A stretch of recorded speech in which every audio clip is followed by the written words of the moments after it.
Yo, whether you watching this from Facebook, Twitter, click the link in my Instagram, or YouTube itself. What up, world?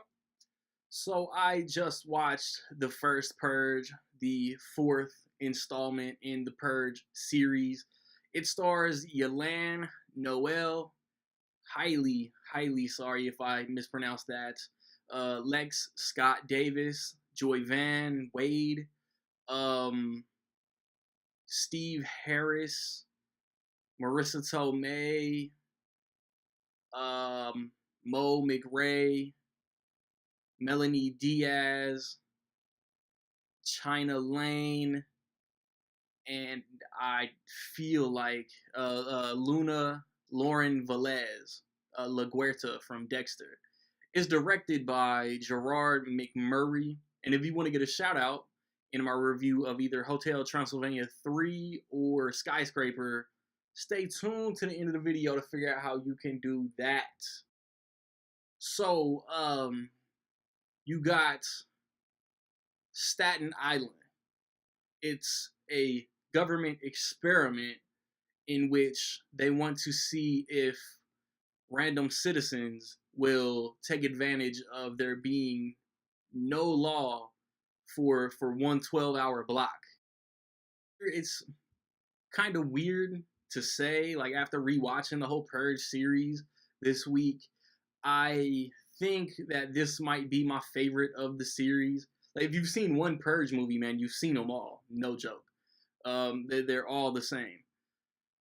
But I related to the characters more in this one. Everybody bashes the first Purge movie for being just another home invasion movie, but it's still a family that wants nothing to do with purging to like fighting for survival. Anarchy and Election Year are in the city, but it's Frank Grillo basically being the Punisher in Anarchy, protecting random civilians. He's on his mission, and he comes across these random civilians because uppity rich white people are paying for this like convoy SWAT team or whatever to round up poor people so they can be purged, and so rich people don't have to go out into the streets. They can purge from home. And Election Year is Frank Grillo still being the Punisher, but doing his job, Secret Service, protecting this senator who wants to end the purge.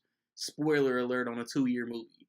And this one is, it was originally, when they announced it, it was called The Purge, The Island. And Staten Island is the setting, but changing it to The First Purge, it's, you know, the government testing, you know, if lower income minority civilians will take advantage of crime. And that sounds real fucked up. If you think about it, man, these movies are kind of fucked up from a sociological standpoint. And first, I want to get my complaints out the way first, man. There is, like, the younger brother has a poster for the new Halloween movie that comes out in 2018. But do the math. The first Purge movie takes place in 2022. Purge Anarchy takes place in 2023. The prologue to the Purge Election Year is 18 years before the Purge Election Year, which takes place 2 years after the Purge Anarchy. So that will put it in 2025. And 18 years earlier than that has to be 2007. So this movie, The First Purge, can't take place any later than 2007. And I don't remember iPads in 2007. I don't remember drones in the sky in 2007. So there's just like little details like that I don't think cast, crew, director, writer, producer, anybody paid attention to. They just shrugged their shoulders and rolled with it. And like that's my major flaw. Like I saw lame IMDb reviews. Oh, it's just so bad. These movies are so bad. The acting is so bad. How does this movie get a series? It's so bad. I mean, if you don't like it, don't watch it. If you know you ain't gonna like it, why do you watch it? But like I thought the acting was good, especially from Yelan Noel and Lex Scott Davis. they're the two main characters. They're both completely anti-purge. One of them is a local neighborhood pharmacist, not neighborhood. He doing better for himself than neighborhood. And Lex Scott Davis character is a freedom fighter. And I'm gonna cut out my flubs, but it took me like 4 times to say that. Um, and they give good performances. Joy Van Wade's character was like he would probably be most people on Purge night. I'm gonna go out. I'm gonna do this. I ain't gonna tell nobody. I'm gonna lie about where I'm at. But then I'm gonna go out.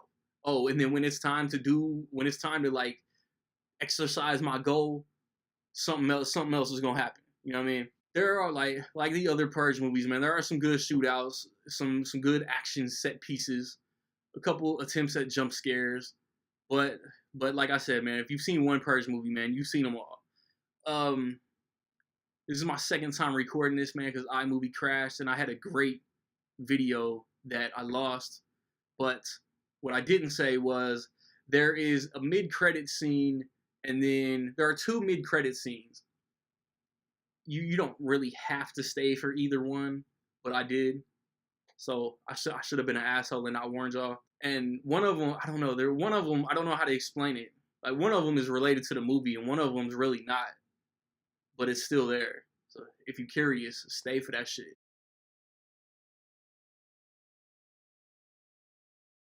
So with all that being said, man, in my opinion, the first Purge is solid.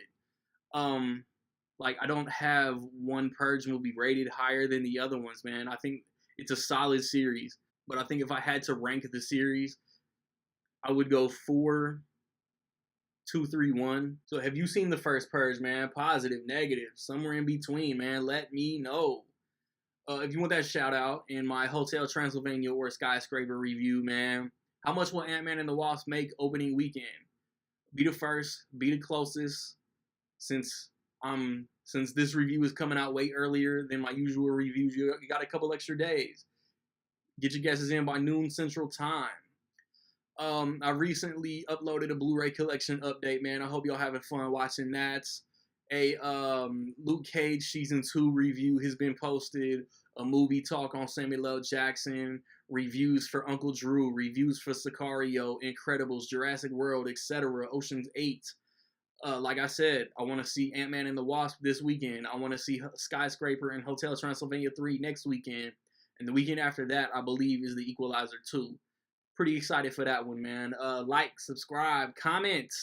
Find me where you find me, man. Don't know where to find me. Watch these credits. Peace.